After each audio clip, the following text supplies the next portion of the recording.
a joke post that went out on April Fool's Day. And I'm very pleased to be able to actually confirm one little piece of that as something that is happening. We are getting an actual capybara pet in the game. That was not a joke. It is real. It's coming. Hey folks, today we're going to be doing another TLDR on this week's Dev Talk. As always, please consider leaving a thumb on the like button if you like this sort of thing, and I'll keep doing them. Let's jump into it. The first bit of info we got was on the boss rush style echo. Is one of the woven echoes a boss rush type? Yes. It's not like every monolith boss or something like that altogether, but there are boss echoes where it's specifically like a boss format, and like there are some there's some where it's like a whole bunch of mini bosses, like a whole bunch of them. This is something that's already been somewhat hinted at, but might give a bit more details on echoes that are full or mostly filled with many mini boss style enemies. So that could be similar to the screenshot we saw in the trailer with a champion enemy, what looked like surrounded by a bunch of mages. And in the dev chat, there was some hinting at echoes that are completely full of exiled mages. So that could be something that we see. Just speculating here, but there's all sorts of different things that could mean. Maybe even other interactions with the Weaver tree. The next thing Mike touched on here was MG versus COF. Merchant's Guild is, I mean, unless we take COF and we're like, all right, gear rains from the sky, you can just like pick your gear from a drop down menu. Like Merchant's Guild is almost always going to be, I think, inherently stronger. And I don't think there's a way we can make COF feel good to play and have it be directly competing power wise with Merchant's Guild to the same degree. We can get close. We can get very close, I think, and we are working to improve that to get it closer. And I think the big thing is we're relieving some of the pressure on lenses, because there's a few lenses people are just like, well, you have to play with this lens or else it just sucks. And so we're like, okay, well, if it just sucks to not play with that lens, we're just going to make that lens exist all the time. And so we're relieving some pressure with lenses. I think that's going to be the biggest thing. Also just tweaking some numbers, just like making things cost a little bit less favor, making them drop a few better things. And then the way that those interact with the Weaver's Tree stuff and the new crafting options is going to be a big thing as well. So Mike acknowledges that MG is always going to be a little bit better than COF, and that's okay. It's by design. And he talks about trying to bring them a little bit closer.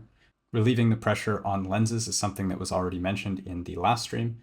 Talked a little bit more about that, and it sounds like with the lenses that feel mandatory or it feels bad to not have them. Again, I think he's referring to either the 2x lenses or the blocker lenses, or maybe both. Could mean something like the blocker lenses, you just have that capability already, so you don't have to put blocker lenses, you could just block stuff. There's also more talk about less favor costs for prophecies, which I think is good. Potentially dropping better things, maybe that means like targeting, maybe even base types from prophecies, which would be really nice. The next thing touched on was idol crafting. One of the rewards of the new content is the ability to select enchantments from a fixed list for new affixes that can be added to idols. They can only be added to class-specific idols. So the 3 and 4 size idols, that is rerollable as well. So you can just keep going until you get the one you want. But it does cost a memory amber to reroll more than it would for just the first one. He mentioned that the reward from some of the new content is going to be your selection from a fixed list of enchants. So on your idol, you're going to be able to get these enchants. I'm guessing you don't just pick it, because he mentioned that you're re-rolling. So it sounds like you're just choosing to enchant and you get just a random out of the entire list. But yeah, there will be some sort of re-roll. If you don't get what you want, you can just re-enchant. So the idols are going to be a little bit less disposable. Like if you have good main affixes, you could probably just try and keep improving the enchants continuously. Mike also mentioned again here on the 1LPs feeling a lot better. Any chance we will see prophecies give more than just 1 LP items? Getting the occasional 2 or 3 rare LP prophecy would be fantastic. I'm not sure if we've changed this, but I will say that there are new things that will make getting 1 LP rewards feel a lot better. This isn't the first time he's mentioned this. I think he could be hinting at one of the new systems having some sort of interaction with 1LPs. It's possible that means putting 1LPs in Nemesis. This is something people have asked for. I'm not really sure if that's going to be what they go for, but there will be something probably that you can do with 1LPs, some like spending them in some way or something like using them as some sort of currency for other items or something like that. The next thing we saw here was a Frostclaw cosmetic. Now I find this interesting because surely they wouldn't release a Frostclaw cosmetic if they're planning to nerf it into the ground, right? They must want people to continue playing Frostclaw so that they can sell the cosmetic, right? Maybe Frostclaw? Meta? 1.2? Throughout the stream, Mike did show quite a few different spoilers for the Weaver tree specifically. I'm going to group them all together here at the end. Here's a full picture of all of the nodes in the Weaver tree that is coming. So you want to know the size. Here it is. And this is the sort of thing that will, like, as the seasons go on, this is designed very much to be expanded upon. So I just noticed someone asked, do you start in the center? Yes, you start in the center, and then you branch out from there. I'm pretty sure everything's only a 1-point requirement to move on, but there are multi-point nodes. So there are 6 imprint slots that you can see. That's something that I thought people were kind of sleeping on, but there was no information on it. It was kind of like vaguely, what is this? So I think this is going to be a really big. It's going to be really cool, and there's different conditions to be met for different imprinting slots. So some of them will. I don't want to give away what all of them are right now, but there's different ways that the imprinting can trigger, and different conditions on what you can imprint in each of those slots as well. And you'll notice that some of them are different physical sizes that will tell you a little bit about the type of things that can go in those slots more. One thing that we did predict from the last dev stream is that there are multiple slots for imprints. That means that in addition to the first one we saw where it was, I believe, weapons and jewelry, there's also going to be 5 more imprints. 4 of them are big sockets and 2 of them are small sockets. Mike mentions that that has something to do with the types of items that can go in it. We already saw jewelry goes in with weapons, so that doesn't mean it's just like rings and stuff in the small one. It could mean idols. It could even be keys or something. Next, Mike went into a little bit more detail on how the similar system works.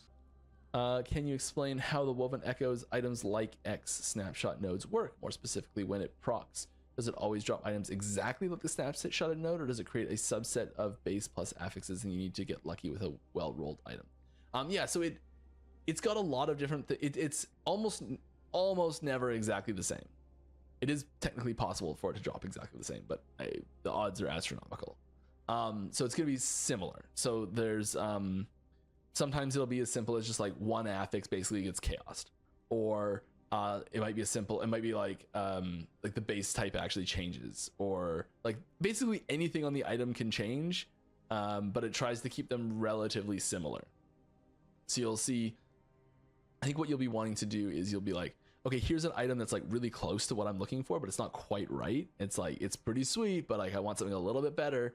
And you put that in there, and then it procs a few times, and you're getting items that are really similar, and you get one that's just like, that's similar, and it's got what you want, everything that was good about the old one, but then it's even better in some other way. And so you switch that into the new one that you're imprinting, and then it's finding things that are even closer to what you're after, and you find something that's a little bit better, and you imprint that one. And you just like keep upgrading the imprint a little bit to just keep getting better and better and better and better and better stuff in that same category that is really similar to it. And then you're like, okay, I've got what I'm looking for. This is like the one that I really wanted.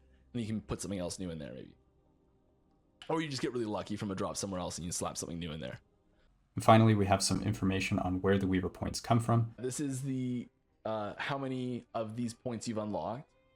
13 of them come from ranks in the Weaver's faction, and 37 of them come from as rewards from completing specific Woven Echoes. I'm guessing that is 1 per different Woven Echo. So early on, when you're leveling up, you're getting your points, you're probably going to want to try and unlock all these points as quickly as possible, as they do seem to be quite strong for item acquisition. So I'm guessing whatever mechanics we have to target doing these woven echoes and getting those completions is probably what you're going to want to be doing on League Start. But yeah, that's pretty much all we have for today. As always, thanks for Mike putting these together, taking the time to answer all of our crazy questions. And yeah, I'll catch you all in the next one. Peace.